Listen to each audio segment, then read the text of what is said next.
Hello and welcome back to another video of Learn with Mr. Ambassador. Today we'll be learning about adiabatic expansion.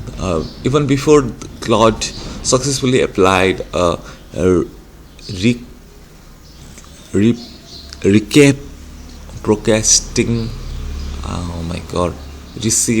reciprocating, I think so. Okay, expansion engine to air separation. The benefit of an adiabatic expansion with internal work for refrigeration process purpose were already known. It was only a question of how this could be accomplished from a practical point of view. In an adiabatic expansion, the energy in the gas is transformed into external work,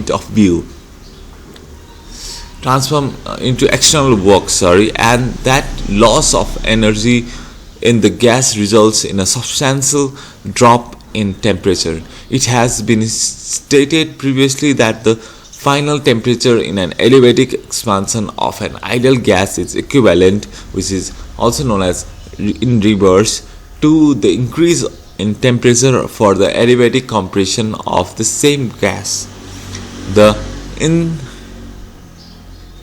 isentropic adiabatic expansion of an ideal gas may be stated by the following equation: WAD divided by M equal to K RT divided by K minus 1 bracket my P1 divided by P2 to the power K minus 1 divided by K minus 1. This equation applies to both reciprocating and centrifugal expansion machines. The above expression can also be stated more simply as T2 equal to T1 P2 divided by P1 K minus 1 by K. So this is a figure rising and rising. So when P is rising, when H is rising.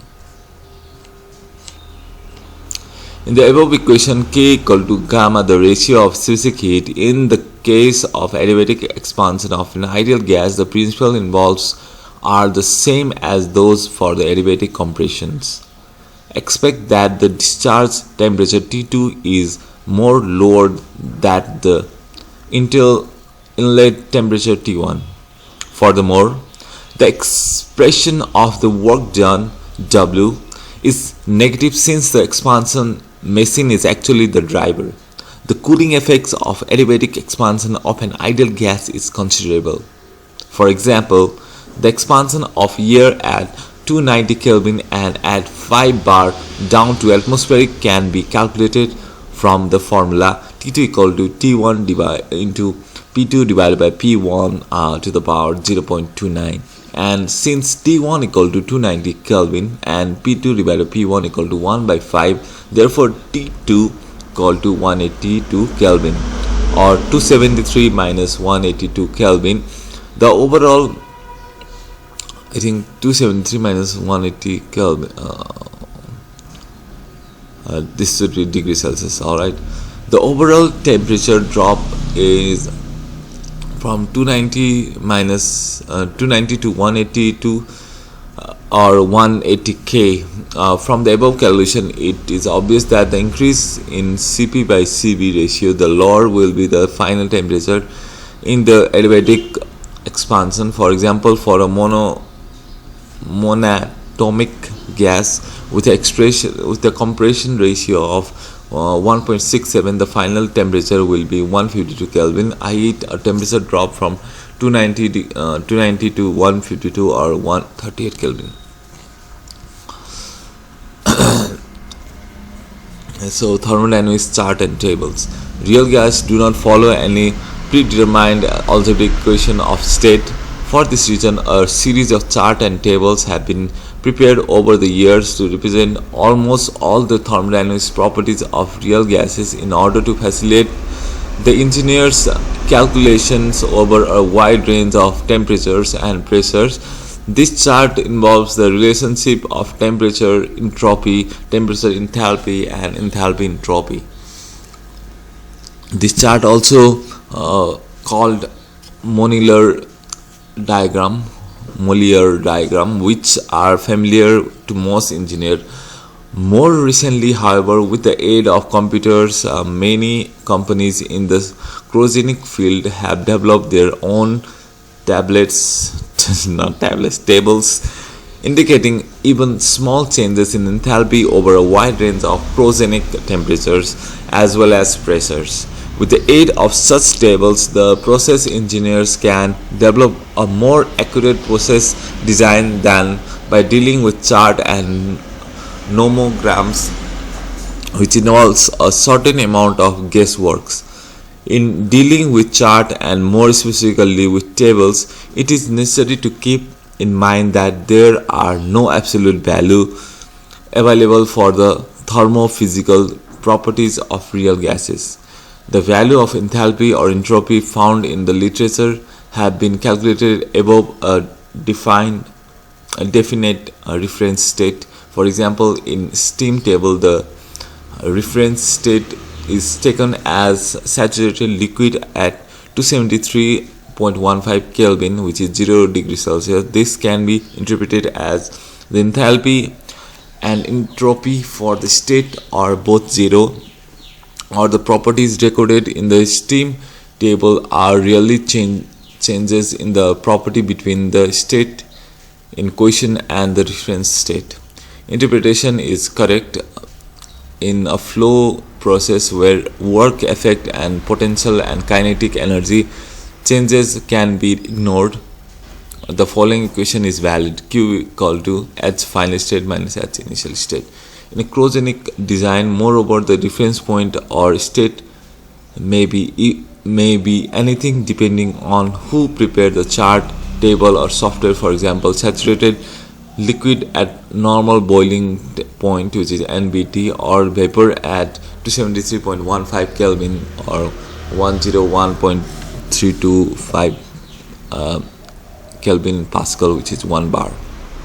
For tables relating to air at or near liquefaction temperatures, one must remember that the air in a mixture of oxygen, nitrogen, and argon, all of which have different liquefaction temperature.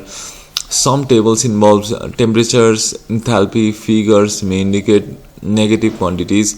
Nevertheless, the engineer must use them in order to arrive at a proper heat balance in a system where the composition keeps changing.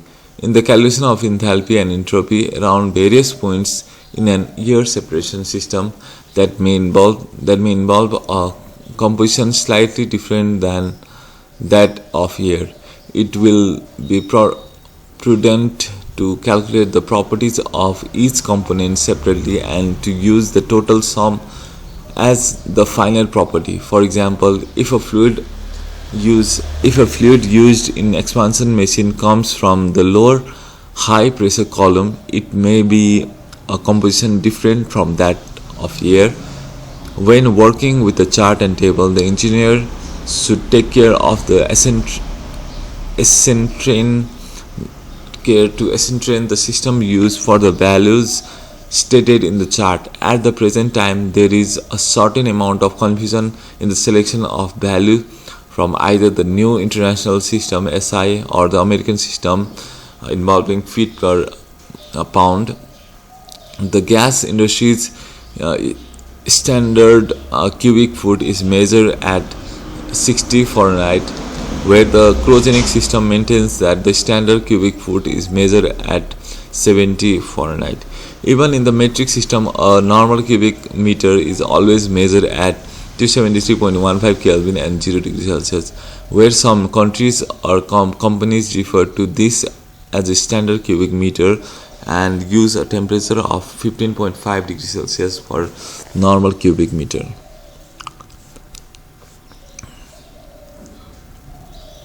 Cryogenic properties of air.